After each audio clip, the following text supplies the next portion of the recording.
Since April 2011, a change of name from Walk to Work to Activists for Change, FUC has been at the forefront of an Arab Spring-style protest against President Museveni's election victory on the hard economic times. They were pushed into absurdity because the government had made it clear from day one that the FOC protests were not about high fuel and commodity prices. According to Inspector General Police Lieutenant General Kalekai Hura, it was an attempt by the opposition to create what he called a Tahrir Square. The turning point of FOC protest was on March 21st when Assistant Inspector of Police John Bosco Ariong was killed after his car was crushed by what was suspected to be a stone, allegedly hurled by a protester during a fracas involving FOC leaders in downtown Kampala. That week, from an extraction of President Museveni's own words, said, "We are going to crush them all." This is the problem now. Civilians, they are not armed with the guns, because if they were armed, we would crush them there and there. But they are armed, they are not armed with the guns. They are armed with lawlessness. This strong statement from the president was then followed by the ban of FOC activities after government finally evoked Section 56 Clause 2C of the Penal Code Act, which declared it unlawful society. This decree was later protested by FOC protest organizers as unconstitutional. Pressed between the Hard Rock and Hard Surface, FOC activists then moved to have a change of name to For God and My Country. But as the year comes to a close, not much impact has been felt under this new arrangement, which seems to be dying out.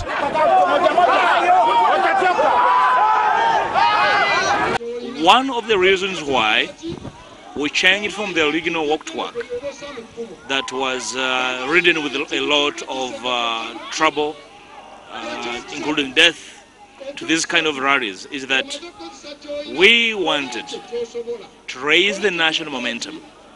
We wanted Ugandans to fully understand what we were talking, why we walked. UPC under Dr. Olara Otunnu was another political must-watch political event that played on the political scenes. Otunnu was embroiled in unprecedented internal wrangles by those who wanted to topple him as UPC party president. Uganda People's Congress Party Secretary General John Odit, now the lead, and ahead of mobilization David Pukol, had been fired from the party executive. The two had been fired by the party president Dr. Olara Otunnu of a money meant to buy furniture worth 104 million shillings given to the party by donors including Deepening Democracy Program, International Republican Institute. Another 23 million shillings is said to have been given to the party by Conrad Arden Foundation to hold a youth conference. This marked the beginning of a great trek to overthrow Otunnu from the presidency of the party. You have come like God was preparing to go and meet the children of Israel. And the same group would be behaving like those people of Israel who are saying, no, no, no, no, no, it's too much. So you have a duty. And he chose. We, the members of the National Council of Uganda People's Congress, informally assembled and whose signatures are appended hereto, do hereby move a motion for a resolution to remove the party president on the following ground. I now put the question that the resolution in its entire totality, from its preamble to the 10th resolution, be adopted as a resolution by the members of the National Council members. Those in favor say aye, to the contrary, no. As the UPC wrangles fell to the whims of silence, the Forum for Democratic Change presidential campaigns played into the national political arena. The campaigns raged on for 3 months.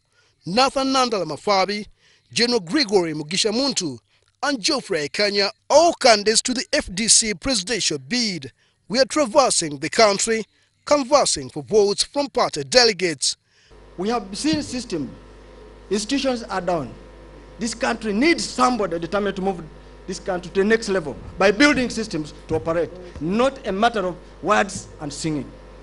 The party which everybody has hope in now in Uganda is FDC, and it can only take power if it can mobilize from the grassroots critical mass to be able to take power in 2016. It's critical that from now onwards, for the next 3 years, we spend our time. The party leader will have spent 24/7 doing nothing but building the party. Because the party is simply a vehicle, it's not an end in itself. We want to hasten the exit. We have the ability, we need to restore hope. This party requires rebranding, reforming it, to bring the loyalty. The people of Uganda need to own this party so that we attract the necessary commitment. On November 22nd, the FDC went to polls and General Mugisha Muntu was declared winner of the FDC presidency with 393 votes against Nandala Mafabi 361, while Ekanya trailed with 17. I shall perform the functions of the office of party president. Not much was said and done within the circles of the country's oldest political party, the DP, under the leadership of Norbert Mao, partly because some of the party's influential members were busy supporting the activities of FOC. Ambulance! Where are you?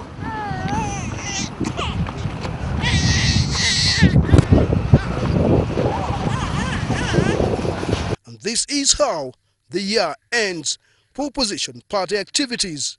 Sibasi, this television here in the capital, Kampala.